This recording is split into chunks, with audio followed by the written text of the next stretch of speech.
एक कुम्हार की लड़की का रिश्ता राजा के लड़के के साथ पक्का हो गया। उस लड़के के साथ जिसकी विवाह के दिन ही मृत्यु होनी तय थी। दोनों तरफ से विवाह की तैयारियां जोरों शोरों से होने लगी। दिन बीते और आखिर वो दिन आ ही गया जब राजा के लड़के का विवाह कुम्हार की बेटी के साथ होना था।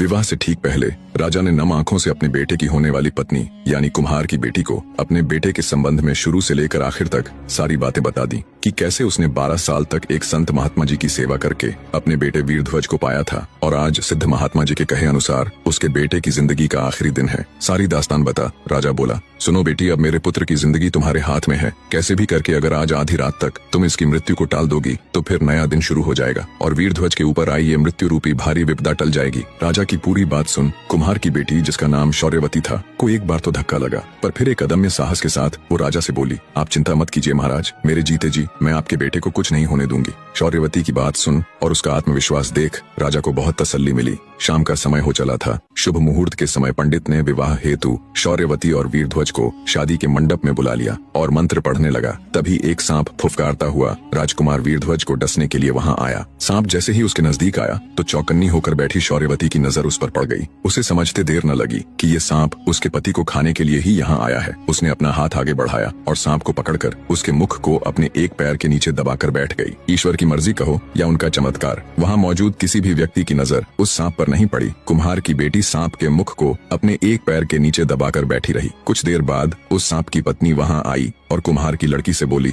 मेरे पति को तुम क्यों अपने पैर के नीचे दबाकर बैठी हो? कृपया उसे छोड़ दो, अन्यथा इस हालत में उसके प्राण निकल जाएंगे। नागिन की बात सुन शौर्यवती बोली, तुम्हारा पति यहाँ किसी की भलाई में थोड़े ही ना आया था, वो मेरे पति को डसकर उसके प्राण हरने के लिए यहाँ आया था। अगर मैंने उसे छोड़ा तो वो फिर से मेरे पति को डसने की कोशिश करेगा। तब नागिन बोली, नहीं, अब वो ऐसा नहीं करेगा, मैं वचन देती हूँ, तुम्हारे छोड़ते ही मैं अपने पति को यहाँ से लेकर चली जाऊंगी, पर तुम्हारे पति की मृत्यु तो आज निश्चित है, ऐसे नहीं तो किसी और रूप में सही। नागिन के वचन भरने पर शौर्यवती ने सांप के मुख के ऊपर से अपना पैर हटाकर उसे आजाद कर दिया। नागिन अपने वचन अनुसार बिना किसी को कोई हानि पहुंचाए अपने नाग के साथ चुपचाप वहां से चली गई। कुम्हार की लड़की नागिन की चेतावनी से और अधिक सजग होकर बैठ गई। कुछ देर में शौर्यवती और वीरध्वज का विवाह ठीक से संपन्न हो गया। रात का पहला पहर शुरू हो चुका था। शौर्यवती ने महल के आंगन के बिल्कुल बीचों बीच राजा के लड़के का पलंग डलवाकर उसे उसके ऊपर सुला दिया।